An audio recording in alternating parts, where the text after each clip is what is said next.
everyone. Good afternoon. It's time for our Friday Lunch and Learn here at Abundant Health and Wellness with me, Dr. Polly Heil-Mealey, and we are talking today about, again, the coronavirus and all the crazy things that are going on here, because we've got some really startling statistics here and some things that we want to be prepared for. So I heard some local statistics that are very grim in the Houston area. I don't really want to go into that now because I don't want to, I don't know exactly how it's going to play out, and everybody just needs to stay safe and be careful. But I do want to talk about some of the hazards that we are facing because of the long-term isolation and the shelter in place. Now, I know that many people are still too afraid to go out, and I totally understand that. And then some people are not afraid to go out, and I totally understand that as well. So wherever you fall on the spectrum, you're going to want to understand and hear about these statistics. And the article that I'm looking at says that COVID-19 could lead to an epidemic of clinical depression. So I don't want you to be depressed. We're going to talk about some of the unique causes of depression. I will tell you that it is easy. It is really, really easy to look at circumstances, to look at what the media is telling you, and to become quite concerned. When you become overly concerned, it's really, really easy for you and me to become depressed. And so this is what we don't want. I do not want any of us to fall into this epidemic of depression. These are legitimate stressors that we have right now because of the situation that we are in. This is very unique. I don't think we've ever lived through anything like this. And I laughingly, and maybe I shouldn't be laughing because I know it is very, very serious. It's very serious if you have lost someone to this deadly disease. It's very serious if you have elderly relatives that are in assisted living and nursing homes and that kind of thing, because they are very much more at risk. So I'm not trying to make light of this, but I am trying to bring some perspective to this, okay? So my first appointment this morning came in, mask and all this kind of stuff, and he's looking at me like, he said, do you not wear a mask? And I said, no, I don't wear a mask. And he said, are you not scared? I said, no, I'm not scared. He says, because you think God's going to take care of you? And I said, well, yeah, there is that. I do think the Lord's going to take care of me, but I also do a lot of things to strengthen my immune system so that if I do come in contact with the virus, that I'm very, very protected. As you know, we've got the Corona essential oil blend that we diffuse here in the clinic. I wipe my desk between every patient with it. You know, there's just a lot that we do. There are antivirals that I take. Most days, one of the great herbs that is a anti-malaria herb, and you've heard about the hydroxychloroquine, right? You've heard the president say that he takes that. That is an anti-malarian drug. Well, Lapacho or Pau d'Arco, depending on what brand name you get, that is an antiviral, but it is of the malaria family. And so it's very, very good as a preventative to get your immune system on high alert in case you come in contact with the virus. Now, hopefully you don't. Are we practicing social distancing? Well, I'm not going into high target areas. I'm not flying anywhere. I'm not staying in any hotels and that kind of thing. So in that way, I am practicing social distancing, but my husband and I went out to eat last weekend. Now, we're not going out multiple times a week like we used to. We're not doing networking stuff. We're not doing business stuff. Everything's being done electronically, which is easier on time management because you don't have travel time involved. But we have gone out, and we enjoy going out to eat at the restaurants and supporting our local vendors. And so it hasn't been where we're kind of squashed together the way we used to be. So there's social distancing in that, and we're really careful where we go. So those are the kind of things that we are doing. Are we walking around in fear? No, we are not. Okay, are we being smart? Yes, we're being smart. We're being very, very proactive, and you can be as well, okay? So I want to give you some statistics here on the COVID-19. And the article says that, as most of us know, the emotional components of depression are sadness, irritability, emptiness, and exhaustion. Now, sometimes you might be saying, well, I'm irritable because I have not had my coffee. I'm irritable because I'm hangry, all those kind of things. But irritability is a sign of depression. And so if you see your loved ones, pay attention to the people that are around you. Are they sullen? Are they angry? Are they irritable? Are they isolated? Are they withdrawn? All those kind of things, because those are precursors to depression, and we don't want anybody to be depressed, okay? It says the universal experience, like the COVID virus, okay? These are giving the depression or the irritability, the hangry, and all that kind of stuff. It's giving it more of a foothold because all of us are suffering together. And I know there are a lot of trite expressions out there. We're all in this together. I don't think we're all in this together because all of us are experiencing it in different ways. We've got patients that are elderly. We've got patients that are single.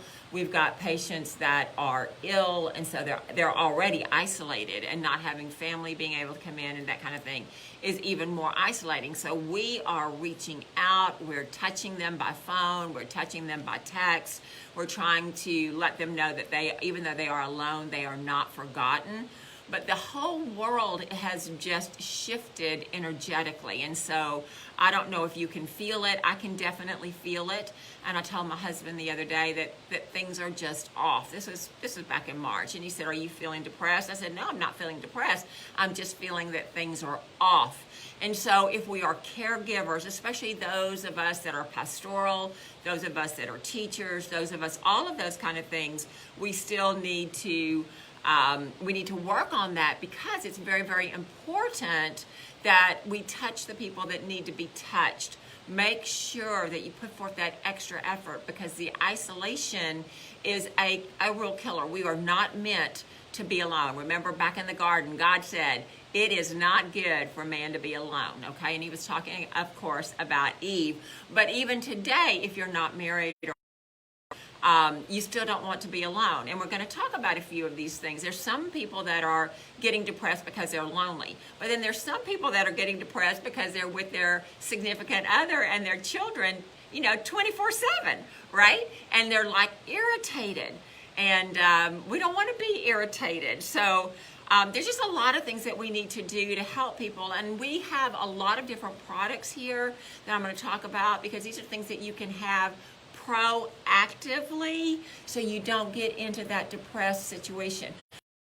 Depressed when we are overwhelmed. So if you are a caregiver, sometimes in the office we've got people that come in. We've had a really, really busy week, which thank God we've had a good week. But there are a lot of times that we have sickness after sickness after sickness where we need to do just a lot of customer care. And whenever we feel overwhelmed, because these people are calling us with these terrible stories, right? So you want to protect yourself and be proactive and do things that you know that is going to keep your emotions stable. We want you to be stable. As I was speaking to a very beloved family member, in fact 2 or 3 this week, they were all upset because of job loss. They were upset because of financial loss. They were upset because of status loss. This is not your fault. The whole world is dealing with this, and so you cannot internalize this. We can't control it. All we can do is control our response to it. And so if we are proactive with it, we're going to be able to respond a lot better. Okay, so I kind of went off my script there, but this is where we are. Okay, it says, given certain conditions, these universal experiences, irritability, depression, and that kind of thing, take over, sapping our motivation, disrupting sleep, appetite, and attention, okay? Depression lays waste to our capacity to problem solve, set and achieve goals, and to function effectively. When we are depressed, we are stuck. I can't think straight. I can't make a plan. I don't trust, what's going on. And so these kind of things get you in a frozen position. And so when you're in that frozen position, then you can feel like you're very much a victim. And we don't want you to feel like a victim. So we're working on that, okay? So the unique environmental stressors of COVID-19 suggest that an unusually large population will be depressed, an unusually large percentage, I should have said, of the population. And this pain is likely to be distributed inequitably. That means everybody's not going to respond the same. And so these are kind of the crisis things that you need to look for in your community. So all of us need to be looking in our community, what can we do, right, to help others get unstuck. And so this is what I want to talk about today. So stress and loss, okay, exacerbating the widespread stress of the crisis. Many of us are suffering significant personal losses and grief reactions, which are robust predictors of depression. All right. Death tolls will rise, okay? For some on the front line, our doctors, our nurses, our caregivers, they're going to be impacted more by this loss because of the very nature of their job. So they're going to need a lot of caretaking themselves. So make sure that you reach out to the nurses you know, to the doctors you know, and you love on them because they are faced with loss daily, okay? And so you need to be very, very aware. I'm trying to bring awareness here. Interpersonal isolation, okay? This is our primary strategy to reduce the spread of the virus, but it adds another layer of risk. Our bodies are not designed to handle social deprivation for long. Past studies suggest that people forced to shelter in place experience more depression. Now, you guys might not know this, but I'm just going to tell you, when you are out and about and you're intermingling with the crowd, you are sampling their DNA, their bacteria, their pathogens, just by breathing on each other, touching each other, hugging, shaking hands, all that kind of stuff. When you come in contact with their pathogens, you are strengthening your own immune system because the body goes, hey, wait, this isn't me. What do I need to do to protect myself? And so it just keeps your immune system on alert. Well, the authorities don't want us doing that because they don't want us to be exposing ourselves to the virus. And there is some understanding of that. But as we've gone forward from February until now, we know that the CDC has said that the virus does not live on inanimate objects. So all the wiping down that we've been doing may or may not be necessary, okay? We definitely only want to be close to people that we have interaction with. So like my staff, I'm with them 8 hours a day, 5 days a week. We breathe the same air. We're sharing stuff all the time. So I'm not worried about infecting them. I'm not worried about them infecting me because we share a lot of the same germ space. You know, we touch the same things in the office. We breathe the same thing in the office. And so we're pretty much safe with each other. We were careful. We were a lot more careful in the early days because we did not know how the virus would affect people. But you know what? We really haven't had anybody come in the clinic in the whole February till now that has been diagnosed or even been exposed to anybody that they knew with COVID-19. So it's not as prevalent as the media would have you believe, okay? So your immune system will grow, your immune system will be strengthened when you are loving on your people. So my office is a small office, but my church people that I love on all the time, that's a bigger understanding. My school people that I love on all the time, that's another bigger group that are already sharing the same pathogen. So you're probably safe on that, okay? Don't be kissing everybody, but I'm just saying, be smart, but don't be fearful of it. It's much more dangerous for you to isolate because you're not built for that. And as you isolate, your immune system becomes weaker and weaker. And then when you go back out into the real world, you're going to be more susceptible. So just bear that in mind. Somebody said, it was somebody in Europe, they said, it was an epidemiologist, said that if we all would just go about our work for the next month to 2 months, everybody would share everybody's germs and we would be totally over this and move on. We would have natural herd immunity. And natural herd immunity means enough people have shared the same germs that it just loses its power in the population. And that's really what you want. That was the understanding and the mindset back in the 50s and the 60s about getting all the children that had chickenpox together at the same time and we're just going to get it over with. We get all the measles over with. Just get everybody together. Let's all infect everybody, and we just build this natural herd immunity. And so that's something that has lost popularity. People don't want to talk about that because they want to talk about vaccines, okay? So don't get me started on that. We're not going that way today. We're talking about how you can modulate your own immune system, okay? So people that are sheltered in place have more depression. Those living alone, they lack social opportunities and they are at risk. Loneliness breeds depression. So if you have family members, if you have friends that are lonely, you want to reach out to them and encourage them. You might not want to go slobber on them, okay? But you want to reach out to them appropriately. Give them a phone call, send them some flowers, send them a note so that they know they're not alone even though they're lonely. And that goes a long way to brightening someone's day. I know that in the past I've had people who send me cards. And I always call it happy mail because when you get something that's unexpected, what does it do? It lifts your spirits and you're happy. So those are some things that you can do, still enforcing social distancing, but you're taking care of people that are lonely. On the other side of the coin, we've got spouses and families that have been together now for 3 months, maybe even 4 months, without a break. If you don't have Jesus, this can be tough. If you do have Jesus, this can be tough because when you're with the same people all the time, what happens? You're going to get frustrated. You're going to get irritable.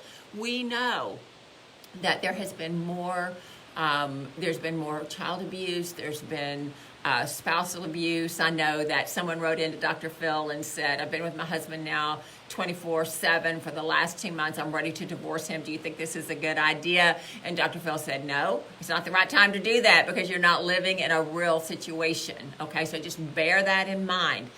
Emotions are running hot.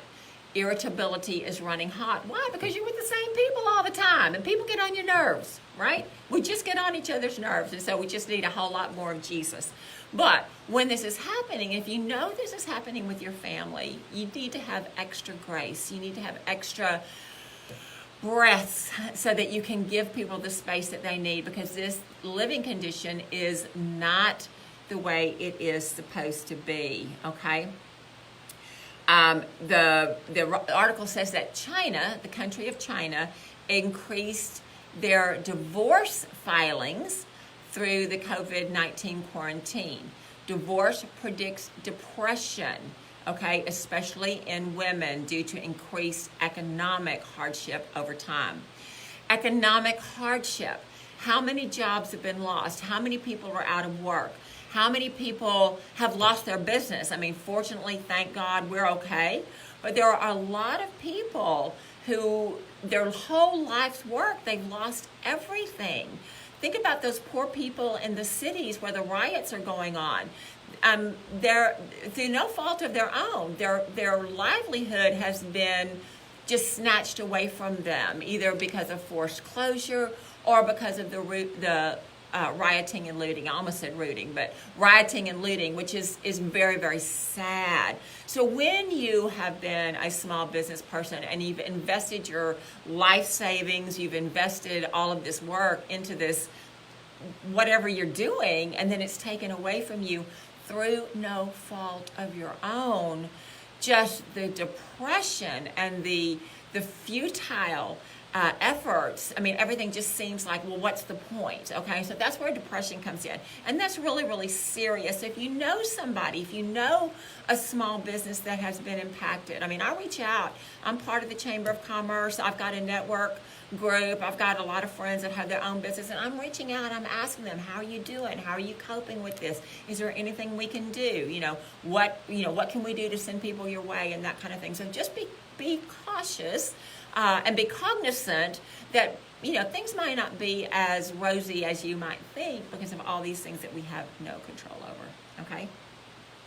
Research on past recessions suggests that rising unemployment and financial insecurity lead to increased rates of depression and suicide. Home foreclosures during the 2018 recession produced a 62% increase in depression among those who were foreclosed. Now, fortunately, I looked at the statistics today, okay, and today we are like 8% below foreclosures of last year. So I know we're in the early days, and I know people have given grace, and there's been like some, financial holidays for different things. But as we go further into this, if the lockdowns continue, if people are still afraid to go out, those kind of things, then we may have more foreclosures. When you lose your home, you're going to be depressed. So we need to be really, really attentive to that.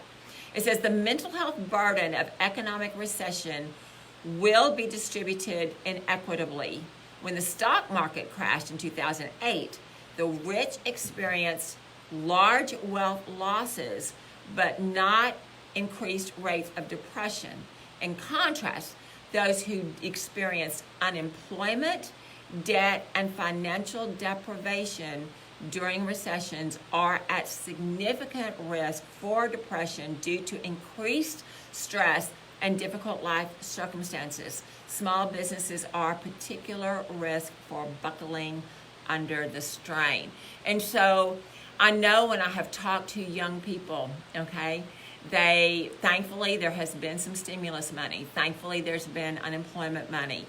This is not their fault that they're unemployed, okay? This is just the situation. When that money stops flowing, and if people are not hiring, and we know that there's a large percentage of small businesses that will not be opening, your job market shrinks, okay? So we need to be aware of this, and we need to be really praying for these people and encouraging people, because these are some things that they cannot control, but they absolutely do affect us, okay?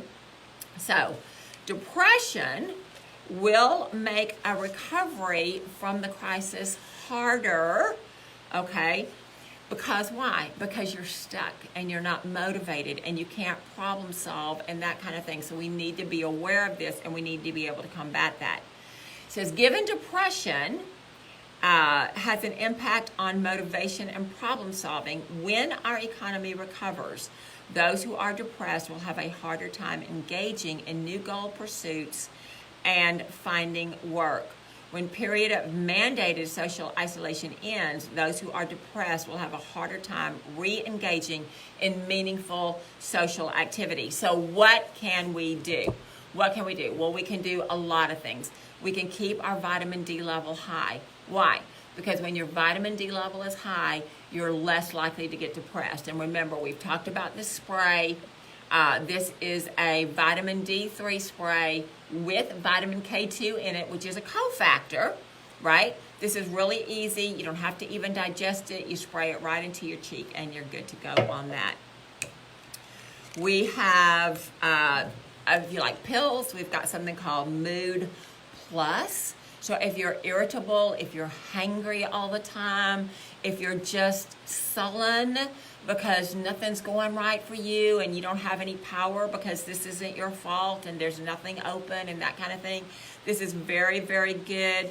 It has all of the neurotransmitters that you need to help your brain function correctly. It also has adaptogenic herbs. It's also got some vitamins in there that's going to help you. If you're not sleeping because of depression, and this is something that a lot of people deal with, depression, not sleeping.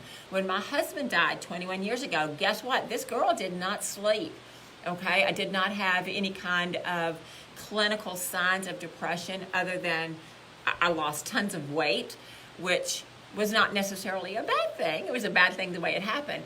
But I couldn't bear to go to bed because my bed was empty. Okay, I'd lost my spouse. And so those of you that are widows, you might understand that. But it was just really hard for me. And so depression took a toll on my sleep. And I wouldn't go to bed till 2 or 3 in the morning until I just kind of like fell over because I was just so tired, because I just couldn't bear to do that. But if you are suffering from depression, if you're not able to sleep, that sleeplessness is going to make your brain not work, and so you're going to fall deeper and deeper into depression. So we've got a couple of different products that are really good here. We've got this sleep aid that's very good. It's got passion flower in it, which is a really good nervine. It relaxes you. It causes you to be able to get into that calm state. It's got some amino acids for the brain. It's got a little bit of melatonin, and it's got some calming nerve herbs in there. So if that's something that you need, we've got that for you. We've got something else called Neuro Night Essentials. Now, I'm not quite as happy with this one because when I take this, my dream state is really, really heightened, and I'm very lucid all night, and so it seems like I'm not sleeping, but I know I'm sleeping because I'm not hearing my cuckoo clocks all throughout the night, okay? So this has a lot of GABA in it. GABA is a primary neurotransmitter. It helps with pain, it helps you fall asleep, it helps you to stay happy and calm, okay? So it's got some chamomile, it's got some melatonin and the L-theanine, which is for your brain. So just really, really good stuff. Now, if you are the irritable sort, if you are the person that is just anxious, you're frustrated because you can't get done what you need to get done, let me tell you, we've got hope for you. And I love this. I wish they would make this in a 8-ounce container.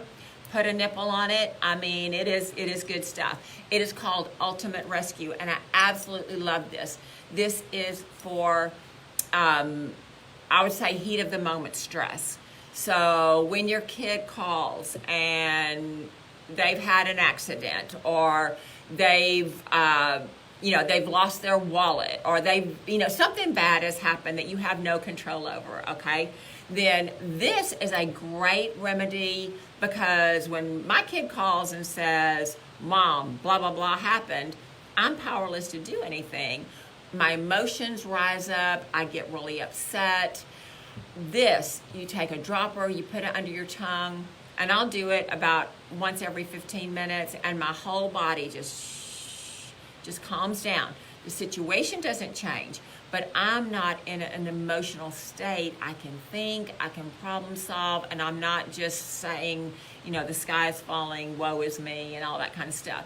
So if you're that kind of person that you react emotionally, when you hear of somebody that's having difficulty, when you have people in your life that are having difficulty, and even if you're just very empathetic, that you don't even have to know the person, but because somebody's having a bad time, you're just all in tears and all that kind of stuff, then this is a really good remedy for you, okay? It will absolutely calm everything down.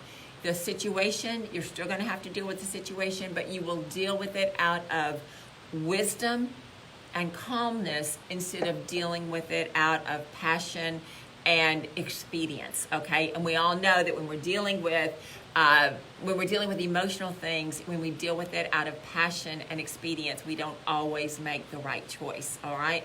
So we've got a lot of different things to help you. We've got a lot of different things that will make your life so much easier. Of course, I don't have everything on my desk that I could talk to you about. Remember, we've got CBD oil. CBD does not have any THC in it. I won't say any. It's got minute. It's legal. It's legal here in the state of Texas. It is a great anti-anxiety. It is great for sleep. So if you need that, we've got that. It's certified to be pure. You're not going to come up dirty on a drug test. So we've got all kinds of things for you. Be proactive. I'll just tell you, when my husband died 21 years ago, his oldest son reached out to me, and he said, look, I know that, your money has been cut drastically.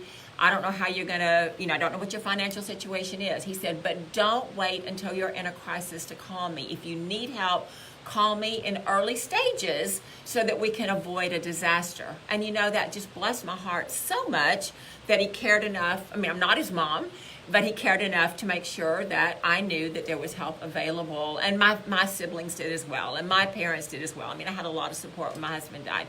But the message I want to leave you with is, don't wait until you're in a disaster to help yourself. We've already been going through this from February, March, April, May. Now we're in the middle of June.